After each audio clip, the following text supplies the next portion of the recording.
حضرت یہ جو میں سوال آپ سے پوچھنے لگا ہوں، یہ مسئلہ بھی جب آتا ہے نا تو یقین مانے کہ زندگی مشکل ہو جاتی ہے. بندہ کہتا ہے یار پتہ نہیں مسئلہ ختم ہوگا کہ نہیں.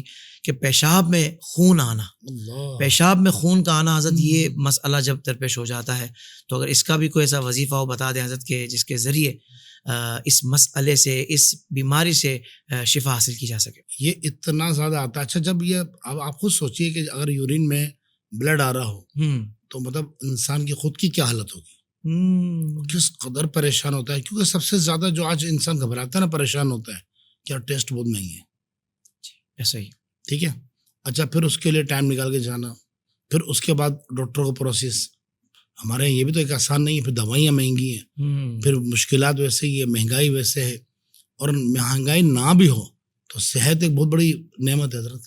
چاہے افورڈ کر سکتا ہے انسان، لیکن آپ سوچئے کہ اس کا مطلب اس کو کیا کیا خطرات آئیں گے. پتہ نہیں گردوں کا مسئلہ ہو گیا مجھے، اللہ پتہ نہیں کیا ہو گیا، کیوں بلڈ آ رہا ہے.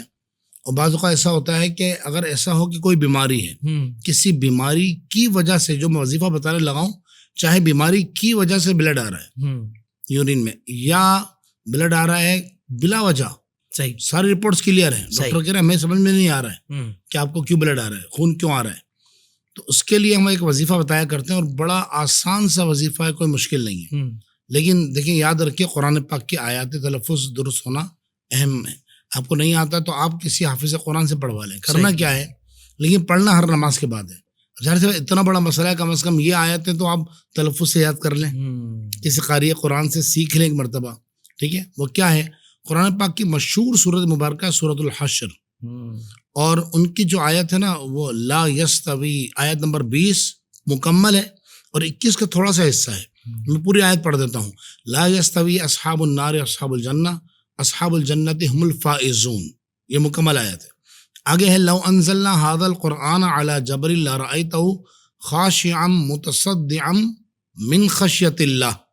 یہاں تک خشیت اللہ تک پڑھنا ہے بس، آگے نہیں پڑھنا ہے. ابھی کیا کرنا ہے کہ ہر نماز کے بعد صرف 3 مرتبہ پڑھنا ہے، صرف 3 مرتبہ، کوئی لمبا چوڑا وظیفہ نہیں ہے. اول آخر درود شریف پڑھ لیں. ٹھیک ہے. خواتین مخصوص ایام میں نہ پڑھیں اس کو، کیونکہ قرآن پاک کی آیت ہے. گھر کا کوئی بھی فرد ان کو دم کر کے دے سکتا ہے. اللہ نہ کرے کسی لیڈیز کو اگر یہ مسئلہ ہو رہا ہے، بچے کو ہو رہا ہو تو بڑا کوئی دم کر کے دے سکتا ہے. یہ آپ نے 3 مرتبہ پڑھنا ہے، اور پانی پر دم کر کے پینا ہے. صحیح حضرت زیادہ نہیں، تیسری نماز کے اندر انشاءاللہ فرق آنا شروع ہو جائے گا. واہ واہ واہ. 3 دن میں کوئی مسئلہ کسی بھی وجہ سے بلڈ آ رہا ہو، انفیکشن کی وجہ سے ہو، گردوں کی وجہ سے ہو، کسی بھی وجہ سے یورین میں بلڈ آ رہا ہے، انشاءاللہ اللہ نے چاہا انشاءاللہ ختم ہو جائے گا. واہ واہ واہ واہ، ماشاء اللہ ماشاء اللہ مفتی صاحب، سبحان اللہ. اللہ پاک آپ کو جزائے خیر عطا فرمائے. اس طرح کے اور بھی روحانی وظائف حاصل کرنے کے لیے ابھی ہمارا یوٹیوب چینل IDS روحانی علاج وزٹ کیجئے، سبسکرائب کیجئے اور نوٹیفیکیشن بیل آئیکن کو پریس کیجئے.